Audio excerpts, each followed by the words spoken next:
صحیح بخاری میں حضرت جریج کا ذکر فرمایا. جریج نفل پڑھ رہے تھے، ماں نے آواز دی، وہ آ نہیں سکے، نماز میں تھے، ماں ناراض ہو گئی. اس نے ہاتھ اٹھا کے کہا اللہ یہ اتنی دیر تک مرے نہ جب تک کسی بری عورت کا منہ نہ دیکھ لے.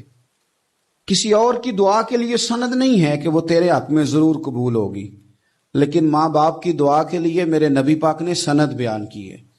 سید عالم صلی اللہ علیہ وسلم فرماتے ہیں جب بھی ماں باپ اولاد کے لیے ہاتھ اٹھاتے ہیں رب ضرور قبولیت کا شرف عطا کرتا ہے. تو جہاں سند موجود ہے نا، کچھ افتتاح ابا جی سے بھی کرا لینے چاہیے، کچھ کام شروع کرنے سے پہلے صرف اماں سے ہی دعا کرا لینی چاہیے. یہ والا افتتاح بھی بڑے کام کا ہے کیونکہ یہاں سند بیان کر دیا میرے نبی کریم. تو جناب جریج کی ماں ناراض ہو گئی، کہنے لگی اللہ اس نے میری بات نہیں سنی. اب تھے تو وہ نیک، لیکن رب کریم کی حکمت کا تقاضا ہے، ماں کی دعا کو بھی قبول کرنا تھا. اللہ نے آزمائش میں مبتلا کر دیا. والدہ تو چلی گئیں، وہ ایک خیمے میں، ایک کٹیا میں، ایک جھونپڑی میں عبادت کرتے تھے، اللہ کو یاد کرتے تھے، رب رب کرتے تھے، اور لوگ ان کی بڑی تعریف بھی کرتے تھے. لوگ ان کے ارادت مند بھی تھے، عقیدت مند بھی تھے، اہل محبت بھی تھے. ایک عورت آ گئی، بس وہ اللہ کی حکمت پوری ہونی تھی. اس نے آ کے پہلے تو انہیں اپنی طرف مائل کرنا چاہا، جب نہ مائل ہوئے تو الزام لگا دیا. یہ ہمارے دور کا تقاضا ہے، لوگ پہلے آپ کو اپنے حق میں قائل کرتے ہیں، اپنی فرما برداری میں لانا چاہتے ہیں. اگر آپ نہیں آتے تو پھر وہ آپ کو مجرم قرار دے دیتے ہیں، یا میرے ساتھ چل ورنہ پھر میں تیرے خلاف پراپوگنڈا کروں گا. دو ہی باتیں. پہلے اس نے قائل کیا، جب جناب جنید قائل نہ ہوئے تو اس نے قریب ایک چرواہا تھا، اس چرواہے کے ساتھ جا کے منہ کالا کیا. مقررہ وقت پہ بچہ پیدا ہو گیا. لوگوں نے کہا کس کا ہے؟ کہنے لگی اس خانقاہ میں، اس حجرے میں عبادت کرنے والے کا ہے. اگر کسی دیندار پر ذرا سا بھی الزام لگ جائے تو آپ یقین کریں کہ بڑے بڑے خوفناک لوگ بھی نیک ہو جاتے ہیں. جن کا اپنا سارا ماضی کالا سیاہ ہو وہ بھی اجالوں کے راہبر بن جاتے ہیں. جن کی اپنی زبانیں ساری زندگی آلودہ رہی ہوں وہ بھی بڑے بڑے اعلیٰ سچ بولنے لگتے ہیں. اعلیٰ کچے میرے مکان کی دیوار کیا گری، لوگوں نے تو میرے صحن میں رستے ہی بنا لیے. بڑے لوگ آ جاتے ہیں، پھر بڑا کچھ کرتے ہیں اور بڑے بڑے خوفناک جملے کستے ہیں. بس کو نقطہ جو ہاتھ آ گیا، ایسا جیسے گرنے کا انتظار کر رہے تھے. اب جناب لوگ اٹھے، احتجاج شروع ہو گیا، شور پڑ گیا. یہ بابا بڑا نیک بنتا تھا، نفل پڑھتا تھا، عبادتیں کرتا تھا، دیکھو اس کا حال کیا ہے کہ اس نے ناجائز بچہ پیدا کیا. بغیر تحقیق کے میں کہہ چکا ہوں کہ الجھے الجھے بکھرے بکھرے روز و شب دیکھے گا کون. لوگ تیرا جرم دیکھیں گے، سبب دیکھے گا کون. لوگ تیرا جرم دیکھیں گے، سبب کوئی غور نہیں کرتا کہ وجہ کیا تھی. او بھائی کچھ تو مجبوریاں رہی ہوں گی، یوں ہی کوئی بے وفا نہیں ہوتا. الزام لگا دیا، شور ہوا، احتجاج ہوا، دنیا کٹھی ہوئی، ان کا انہوں نے اجرا گرا دیا، مارا بھی، پیٹا بھی، ایک نیک آدمی کو بدنام بھی کیا، برا بھلا بھی کہا، گالیاں بھی دی، جو کر سکتے تھے کیا. اب جب سزا دینے لگے نا تو جناب جریج کہنے لگے تھوڑی سی اجازت دیتے ہو، مار تو تم نے دینا ہی ہے. کہا جناب ٹھیک ہے دیتے ہیں. انہوں نے کہا صرف 2 نفل پڑھنے ہیں. اب وہ نفل پڑھ رہے تھے تو لوگ اس وقت بھی کہہ رہے تھے فراڈ ہی کر رہا ہے، دھوکہ ہی دے رہا ہے.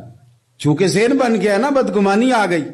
انہوں نے 2 نفل پڑھ کے ہاتھ اٹھائے، کہا اللہ جانا تو میں نے ہے، پر اس رسوائی کے ساتھ جنازے تک نہیں خراب ہو جاتے، قبریں تک نہیں لوگ بدنام کر دیتے. کہا اللہ جانا تو ہے، پھر اس رسوائی کے ساتھ تو میری مدد فرما.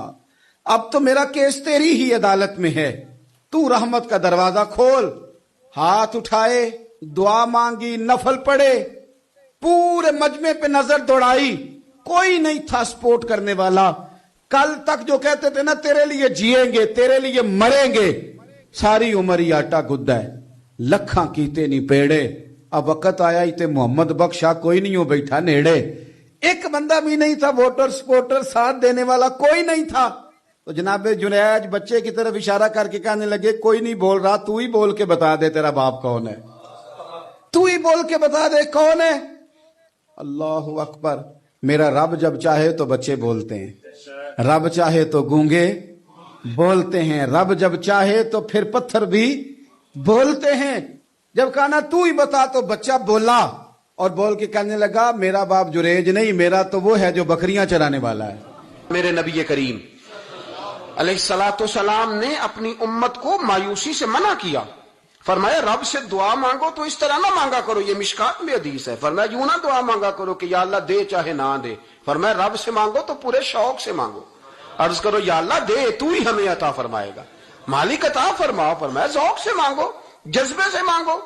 ہمارے ہاں استاد دو قسم کے ہوتے ہیں، ایک ٹیچر کی ڈیوٹی ہے اسکول جانا، اس نے کوشش کرنی ہے کہ اگر کوئی موقع مل جائے بھاگنے کا تو اسکول سے نکل جاؤں، کوئی چکر چل جائے تو۔ میں بھی چھوٹا سا استاد ہوں تو استاد ناراض نہ ہو مجھ سے، سمجھ لے میں اپنی تربیت کے لیے بات کر رہا ہوں، تو کسی طریقے سے نہ کوئی چکر چل جائے، کوئی فارم چلو مل جائے، سائن کرانے چلے جاتے ہیں، کوئی ایسا چکر چل جائے صحیح نکل جائیں، یہ ایک استاد ہے۔ ایک استاد ہے اسے شوق ہے، اسے ذوق ہے پڑھانے کا، وہ جب دیکھتا ہے نا کہ یہ کچھ بچے کمزور ہیں تو وہ کہتا ہے تم نے سیکنڈ ٹائم میرے پاس بیٹھنا ہے مفت بغیر ٹیوشن کے۔ میں نے دیکھے ہیں یہ لوگ، میں نے دیکھے ہیں، استاد اوور ٹائم دیتا ہے، ٹھیک کہہ رہا ہوں جی میں؟ دیتے ہیں جناب، دیتے ہیں۔ کچھ بچوں کو استاد کہتے ہیں تو گھر آ جانا، یعنی ایک استاد ہوتا ہے ایک پرجوش استاد ہوتا ہے، ان دو لوگوں میں فرق ہے۔ اقبال کہا کرتے تھے اگر کوئی شعیب آئے میسر تو شبانی سے کلیمی 2 قدم، کہتے تھے دعا کرو کہ حضرت موسیٰ کلیم کو کوئی حضرت شعیب علیہ السلام جیسا مل جائے، کوئی مل جائے نا ایسا تو وہ پھر تازگی پیدا کر دیتا ہے۔ تو کچھ پرجوش، امام مالک رحمت اللہ علیہ کے ایک شاگرد کہتے ہیں کہ میرے استاد جو تھے وہ بڑے پرجوش تھے، علم پڑھانے میں شوق ہوتا ہے پڑھانے کا۔ یہ کچھ لوگ جمعہ پڑھاتے ہیں تو کچھ کہتے ہیں کہ ان جمعہ آ گیا تو کی کرنا ہے، ہمارے شاگردوں میں بھی ایسی ہیں، رات کو پوچھتے ہیں۔ ایک سے میں نے آج سویرے پوچھا، میں نے کہا بیٹے آج تو جمعہ پڑھانا ہے کی تقریر کرنے کے اندر استاد جی ڈیسائیڈ نہیں کیتا، تو میں کہ بھی تو بڑا مولوی تھا نے ڈیسائیڈ کیتا، میں تے 8 دن پہلے ہی ڈیسائیڈ کر لینا کیونکہ مجھے تو تیاری کرنی پڑتی ہے، بڑا علم ہوتا ہے نا لوگوں کے پاس، تو ڈیسائیڈ نہیں کرنا، بیٹھیں گے تو فر بات جاری ہو جائے گی۔ کہنے لگا نہیں وہ میں نے کہا خدا کے بندے کہتے ہو لوگ آخر میں آتے ہیں، تم بتاؤ تم تو تیاری آخر میں شروع کرتے ہو، کچھ خدا کا خوف کریں بھائی۔ ایک استاد ہوتا ہے ایک پرجوش۔ امام مالک کے شاگرد فرمانے لگے کہ ہمارے استاد پڑھانے میں بڑے باذوق تھے، ان کا جذبہ رہتا تھا پڑھانے کا اور کتاب سے وابستہ رہتے، پڑھنا پڑھانا مسائل دریافت کرنا، یہ شعبہ ہے نا جی ہمارا۔ جس طرح آپ جس شعبے سے وابستہ ہیں تو اگر آپ اس کو چھوڑ دیں گے نا، فزکس کا استاد بھی کہتا ہے کہ اگر رات کو میں خود پڑھوں گا نہیں تو سویرے پڑھا نہیں سکوں گا، تو اگر آپ وابستہ نہیں رہتے اپنے شعبے کے ساتھ، نئی نئی چیزیں پیدا ہوتی ہیں، جدت آتی ہے، تو آپ کو جوش ہی نہیں ہے اس شعبے کا، تو پھر بات کیسے آگے بڑھے گی؟ تو کہتے ہیں امام مالک بڑے جب بیمار ہو گئے شدید، تو شاگرد کہتے ہیں میں تیمارداری کرنے گیا، تو میں نے جب دیکھا تو مجھے چہرہ دیکھ کے سمجھ آئی کہ امام مالک کا آخری وقت ہے، بڑے کمزور ہو گئے، اور معدے میں اور پیٹ میں اتنی تکلیف تھی کہ انہیں دودھ پلایا جا رہا تھا چمچ کے ساتھ، پیالے کے ساتھ، صرف دودھ پی سکتے تھے، کمزور ہو گئے۔ فرماتے ہیں میں جا کے بیٹھا، زندگی میں کبھی ایسا نہیں ہوا تھا کہ میں جاؤں اور امام صاحب کسی دینی مسئلے پر مجھ پر گفتگو نہ کریں، لیکن آج میرے دل میں خیال تھا کہ اب تو اس وقت تو ہوش ہی نہیں رہتی کوئی آدمی، لیکن کہتے ہیں میں جا کے بیٹھا ہی تھا کہ امام صاحب نے آنکھیں کھولی، فرمایا ماشاءاللہ آپ آئے ہیں، چلو یار میں ابھی کوئی بندہ ہی تلاش کر رہا تھا، ایک مسئلے پہ بات کرنی تھی۔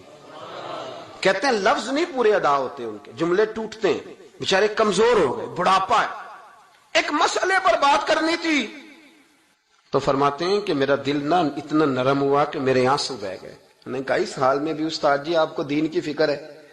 کہنے لگے یار ایک آدمی نے مسئلہ پوچھا ہے تو اس کو حل کر کے دینا ہے، یہ رسول اللہ کا دین ہے، علماء کی ذمہ داری ہے آسان کر کے لوگوں تک پہنچائیں، ہر آدمی اس تک تو میں نے وہ دینا ہے، یہ میری وفا ہے اپنے مذہب کے ساتھ، آخری دم تک دینا۔ میں اپنی حیاتی تو قربان تھی وہاں، میری محمد بکیندے گزر گئی، یہ کرنا ہے کام، لوگوں کو آسان کر کے دین پہنچانا ہے۔ فرماتے ہیں کہ میں نے کہا استاد جی فرمائیں، کہنے لگے یار یہ حج کے موقع پر جو رمی جمار ہوتی ہے، جمرے کو شیطان کو کنکر مارے جاتے ہیں، پوچھنا یہ ہے کہ دونوں طرح سے سنت ہے، پیدل بھی مار سکتے ہیں سواری پہ بھی، تو یہ بتا کہ پیدل افضل ہے یا سواری پہ افضل ہے؟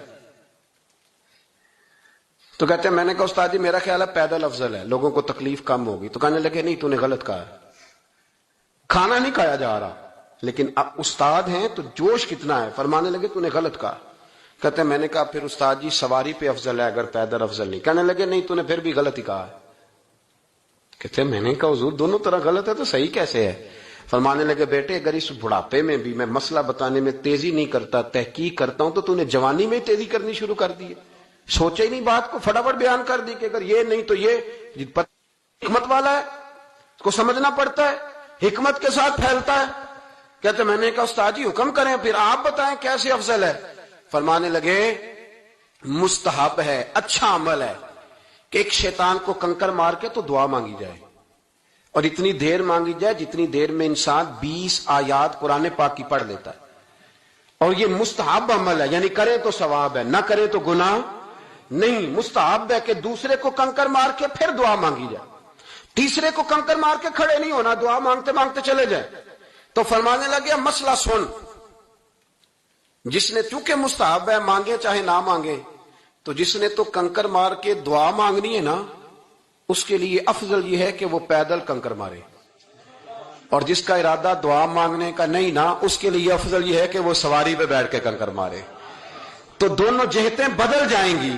فرماتے ہیں اس بڑھاپے اور کمزوری میں نے امام مالک کی وہ فقاہت دیکھی، اور فرماتے ہیں جب فارغ ہو کے نا امام مالک سے میں باہر نکلا، سلام لے کے میں دروازے پہ پہنچا تھا، ابھی کمرے کے دروازے پہ امام صاحب نے بلند آواز سے کلمہ پڑھا اور ان کی روح پرواز کر گئی۔